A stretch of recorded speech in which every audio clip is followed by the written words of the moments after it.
इस समय एक और बड़ी खबर आ रही है। बीएसएफ ने घुसपैठ की कोशिश नाकाम की है। जी हाँ, सांबा दे विच घुसपैठ की कोशिश नाकाम की गई है। जिहड़ी जानकारी दे रहे हैं बीएसएफ दे वल्लों एक कोशिश नूं नाकाम किया गया। इनफैक्ट बीएसएफ दे वल्लों बकायदा इस दे उत्ते बयान भी जारी किया गया। बीएसएफ जम्मू दे वल्लों कि करीब 11 बजे रात 11 बजे हुण तो करीब 2-2.5 घंटे पहला बीएसएफ दे वल्लों मेजर इनफिल्ट्रेशन सी मतलब घुसपैठ की तकड़ी कोशिश की गई है। यानी कि हो सकता है कि एक तो ज्यादा या कई लोग होण जिहड़े घुसपैठ की कोशिश कर रहे होण। दरअसल जो इस तरीके की पैनिक सिचुएशन होंदी है तो उन्होंने लगता है कि शायद हुण इत्थों टप्पना कोई ज़्यादा मुश्किल नहीं है। तो इंटरनेशनल बाउंड्री है, आईबी है, जिहड़ा सांबा का पूरा इलाका है उस तो अगे जाके ही एलओसी शुरू होती है। तो सांबा के उस पूरे सैक्टर के विच इंटरनेशनल बॉर्डर नूं क्रॉस करके अंदर वड़न की कोशिश की गई है। और काबिले गौर है कि बीएसएफ के वालों एक घुसपैठ की कोशिश नाकाम कर दी गई। ये बहुत इंपॉर्टेंट है। इस गल समझो कि इस समय जो एक पासे एलओसी ते गोलीबारी हो रही है, दूजे पासे इंडियन एयरफोर्स के जहाज पाकिस्तान नूं टारगेट कर रहे हैं। जो कराची के उत्ते नेवी हमला कर रही है या पाकिस्तान साडे वाले पासे मिसाइलां सुट रहा है ना, तो इस सब दे विचाले एक घुसपैठ की कोशिश की गई जिसनों बीएसएफ के वालों नाकाम कर दिता गया।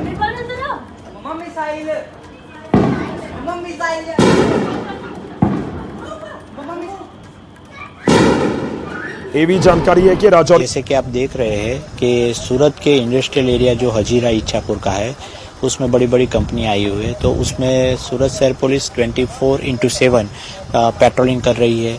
जहाँ के जो बड़ी कंपनी के सिक्योरिटीज़ है उसके साथ भी संकलन किए हुए हैं, वहाँ हमने मोर्चे भी लगाए हुए हैं। उसके अलावा हमारी 2 सरकार गवर्नमेंट बोट है उससे हम सतत पेट्रोलिंग कर रहे हैं, जिसमें सशस्त्र जवान रखे हुए हैं। उसके अलावा जो अदानी पोर्ट की जो बोट्स है उसमें भी हमने हमारे जवान सुरक्षा जवान उस पर रखे हुए हैं। और जो फिशरमैन वॉच ग्रुप हमारे उसकी हमने 2 मीटिंग ले चुके हैं, उसको भी हमें सतर्क किए हुए हैं कि कुछ भी मूवमेंट दिखाई दे दरिया में तो तुरंत हमें इन्फॉर्म करें। इस तरह आप देख रहे हैं कि हम पूरी तरह अलर्ट है।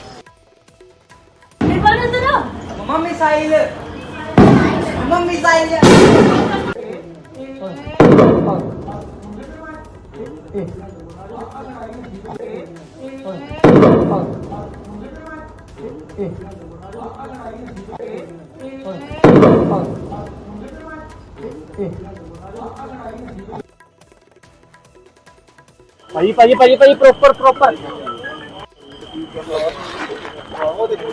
आ जाओ बे।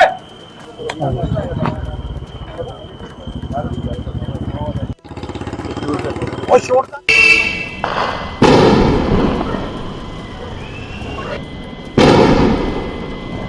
अहम जानकारी लाइव सिचुएशन इस समय इंडिया पाकिस्तान के विचाले बनी हुई है। एक बार फिर तो मैं तुहानूं दस दवां कि जिहड़े लोग साडे नाल जुड़े हुए हैं इस समय उन्होंने दस दिए कि फिलहाल सिचुएशन को कंट्रोल करने की कोशिश पूरी की जा रही है इंडियन आर्मी के वालों। और काबिले गौर है कि पाकिस्तान के हमले या ड्रोन जिहड़े पहला आए सन हुण कोई फिलहाल पिछले 1.5-2 घंटे तो साडे कोल कोई जानकारी नहीं पहुंची किसी तरीके नाल कोई ड्रोन इस वाले पासे आया होवे या ड्रोन सुटिया गया होवे। हाँ, शुरुआत के करीब 9:30 बजे के आसपास खबर आने की शुरुआत होंगी है कि जम्मू के एयरबेस को टारगेट किया गया। उस तो बाद पठानकोट तो जैसलमेर तो जलंधर तो बठिंडे तो वक्-वक् थावां तो खबर सामने आईयां कि जिहड़ा टारगेट किया जा रहा है और जिहड़े बेस कैंप ने उन्होंने टारगेट किया जा रहा है। पर मौजूदा समय दे विच फिर उस तो बाद की होया, उस तो बाद ब्लैकआउट कर दिता गया। पूरा पंजाब, राजस्थान के बहुत सारे जिले, गुजरात के जम्मू कश्मीर के विच जम्मू श्रीनगर ये सारे ब्लैकआउट कर दिए गए सी। पर दूजे पासे जो पाकिस्तान के ड्रोन सुट दिते गए और पाकिस्तान के जिहड़े जहाज सी उन्होंने भी न्यूट्रलाइज किया गया जिहड़े भारतीय सरहद दे विच वड़ आए सी। ते उस तो बाद जिहड़ी सिचुएशन है थोड़ी कंट्रोल च आई तो फिर जिहड़ा ब्लैकआउट किया गया सी अलग अलग थावां दे उत्ते वो ब्लैकआउट हटाया गया है। ब्लैकआउट तो चंडीगढ़ तक कर दिता गया सी। चंडीगढ़ फिलहाल बिजली सप्लाई शुरू हो चुकी है। और उस तो बाद मैं गल करा चंडीगढ़ इस दे नाल मोहाली रोपड़ दे विच ਜਿਹੜੀ ਬਲੈਕਆਊਟ ਖਤਮ ਕੀਤਾ ਗਿਆ ਹੈ। ਉਸ ਤੋਂ ਬਾਅਦ ਫਤਿਹਗੜ੍ਹ ਸਾਹਿਬ ਦੇ ਵਿੱਚ ਰੀਸਟੋਰ ਕਰ ਦਿੱਤੀ ਗਈ ਹੈ ਬਿਜਲੀ। ਜੰਮੂ ਦੇ ਵਿੱਚ, ਸ਼੍ਰੀਨਗਰ ਦੇ ਵਿੱਚ, ਜਲੰਧਰ ਦੇ ਵਿੱਚ, ਪਟਿਆਲਾ ਦੇ ਵਿੱਚ ਜੋ ਜਾਣਕਾਰੀ ਸਾਡੇ ਕੋਲ ਪਹੁੰਚੀ ਹੈ ਕਿ ਬਲੈਕਆਊਟ ਉੱਥੇ ਖਤਮ ਕਰ ਦਿੱਤਾ ਗਿਆ, ਬਿਜਲੀ ਦੀ ਸਪਲਾਈ ਰੀਸਟੋਰ ਕਰ ਦਿੱਤੀ ਗਈ ਹੈ। ਪਰ ਇਸ ਸਭ ਦੇ ਵਿਚਾਲੇ ਪਾਕਿਸਤਾਨ ਇੱਕ ਪਾਸੇ ਤਾਂ ਜੰਗ ਆਰ-ਪਾਰ ਦੀ ਸਿੱਧੀ ਲੜਨ ਨੂੰ ਤਿਆਰੀ ਕਰ ਰਿਹਾ, ਪਰ ਦੂਜੇ ਪਾਸੇ ਘੁਸਪੈਠ ਵਾਲੀਆਂ ਹਰਕਤਾਂ ਵੀ ਪਾਕਿਸਤਾਨ ਦੀਆਂ ਜਾਰੀ ਨੇ। ਇੱਥੇ ਹੀ ਦਿੱਕਤ ਆਉਂਦੀ ਹੈ ਕਿ ਜਿਹੜੇ ਲਾਂਚਿੰਗ ਪੈਡ ਬਣਾਏ ਹੋਏ ਨੇ ਘੁਸਪੈਠ ਕਰਕੇ ਇੰਡੀਆ ਦੇ ਵਿੱਚ ਆਉਣ ਦੀ ਕੋਸ਼ਿਸ਼ ਕਰਦੇ ਨੇ ਕਿ ਮੌਜੂਦਾ ਸਮੇਂ 'ਚ ਸਿਚੁਏਸ਼ਨ ਐਸੀ ਹੈ ਕਿ ਸ਼ਾਇਦ ਨਿਕਲਣਾ ਆਸਾਨ ਹੋ ਜਾਏ, ਪਰ ਤੁਸੀਂ ਕਹਿ ਸਕਦੇ ਹੋ ਕਿ ਨਤੀਜਾ ਉਸ ਦਾ ਇਹ ਹੈ ਕਿ ਸਾਂਬਾ ਦੇ ਵਿੱਚ ਜਿਹੜੀ ਘੁਸਪੈਠ ਦੀ ਕੋਸ਼ਿਸ਼ ਕੀਤੀ ਗਈ ਸੀ ਉਸ ਨੂੰ ਨਾਕਾਮ ਕਰ ਦਿੱਤਾ ਗਿਆ।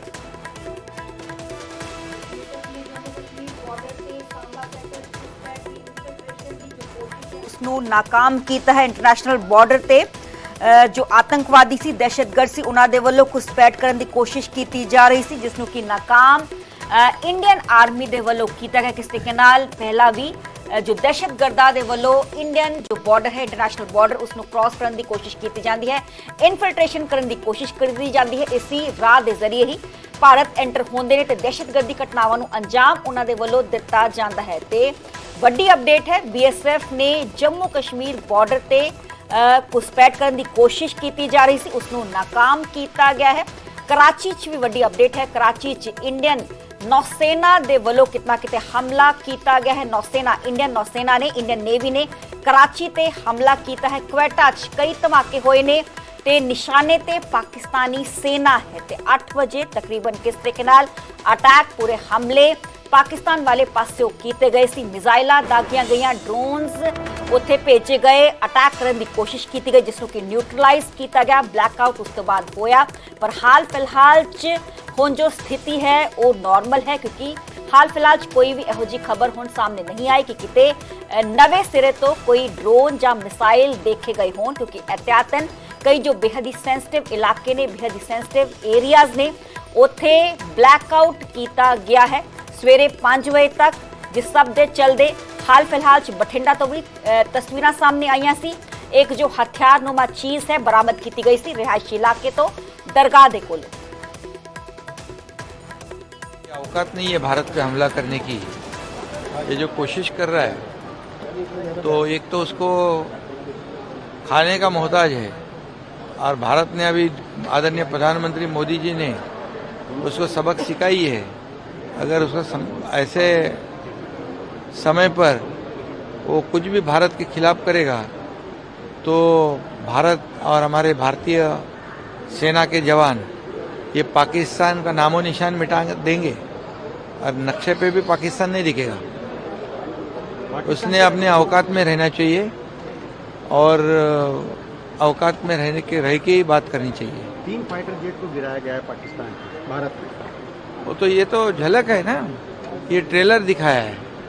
अगर ज़्यादा होशियारी करने जाएगा पाकिस्तान तो उसको मुंह तोड़ जवाब मिलेगा। अभी तो उसको एक और भारत ने, हमारे भारतीय सेना के जवानों ने कोई भी सिविलियन पे हमला नहीं किया, सिर्फ और सिर्फ ये आतंकवादियों के अड्डे जो है ये ध्वस्त किए हैं और ये एक सबक सिखाई है उनको। और पाकिस्तान अगर भारत के खिलाफ अगर कुछ करता है तो उसको ये बहुत महंगा पड़ेगा, उसकी बहुत बड़ी कीमत चुकानी पड़ेगी। और मैं पहले भी कहा है कि भारत अब नया भारत है, ये घुस के मारने वाला भारत है। वो बोलते हैं हम चुन चुन के मारेंगे, तो हमारे लोग तो उनको ढूंढ ढूंढ के मारेंगे, और इसीलिए ये घुस के मारने वाला भारत है। इसलिए पाकिस्तान ने अपने औकात में रहना चाहिए। उसके पहले खाने के लाले पड़े हैं, वो देखो पहले। और इसलिए ये जो है पाकिस्तान की कार्रवाई ये उसको महंगी पड़ेगी, और हमारे भारत के प्रधानमंत्री नरेंद्र मोदी जी इसको सबक सिखाएंगे। ऑपरेशन सिंदूर के माध्यम से उन्होंने उसको एक सबक सिखाई है, इससे उसने सबक सीखना चाहिए। महाराष्ट्र को रेड अलर्ट घोषित किया गया है। हमारी बैठक भी है सुरक्षा के बारे में, और हमारी पूरी पुलिस पूरी तरह से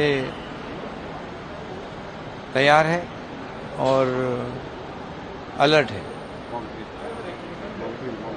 मॉक ड्रिल भी हो रही है, लोगों को सावधान और अलर्ट कर रहे हैं।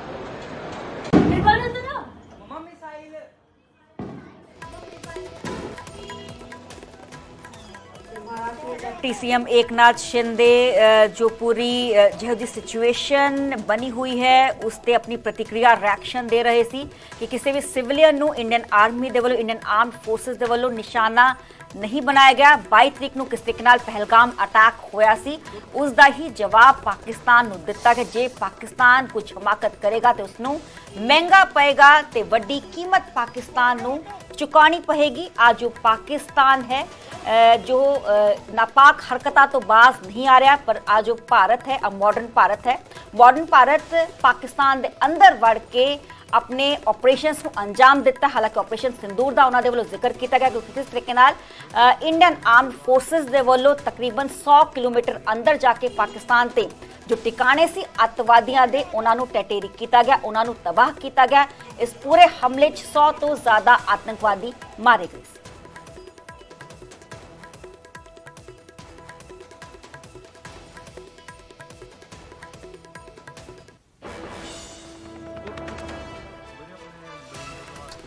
ਤੇ ਇਸ ਸਮੇਂ ਸਾਡੇ ਕੋਲ ਜਾਣਕਾਰੀ ਆ ਰਹੀ ਹੈ ਕਿ ਪਠਾਨਕੋਟ ਦੇ ਵਿੱਚ ਜਿਹੜਾ ਬਲੈਕਆਊਟ ਹੈ ਫਿਲਹਾਲ ਕੰਟੀਨਿਊ ਹੈ। ਬਲੈਕਆਊਟ ਪਠਾਨਕੋਟ ਦੇ ਵਿੱਚ ਹੈਗਾ, ਪਰ ਇਸ ਦੇ ਨਾਲ ਬਹੁਤ ਸਾਰੀਆਂ ਰੇਲ ਗੱਡੀਆਂ ਜਿਹੜੀਆਂ ਟ੍ਰੇਨਸ ਨੇ ਉਹ ਵੀ ਪ੍ਰਭਾਵਿਤ ਹੋਈਆਂ ਨੇ। ਉਹਨਾਂ ਨੂੰ ਲੈ ਕੇ ਵੀ ਜਾਣਕਾਰੀ ਆ ਰਹੀ ਹੈ। ਜਿਹੜੀਆਂ ਟ੍ਰੇਨ ਰੱਦ ਹੋਈਆਂ ਨੇ ਉਹਨਾਂ ਦੇ ਵਿੱਚ ਜੈਪੁਰ ਜੈਸਲਮੇਰ ਰੱਦ ਕਰ ਦਿੱਤੀ ਗਈ ਹੈ। ਉਸ ਤੋਂ ਬਾਅਦ ਜੈਸਲਮੇਰ ਜੈਪੁਰ ਰੇਲ ਨੂੰ कैंसल किया गया। इनफैक्ट उन्होंने बहुत सारे रूट चेंजेस किए गए या कि जो बिल्कुल उनका सोर्स स्टेशन से उसको चेंज कर दिता गया है।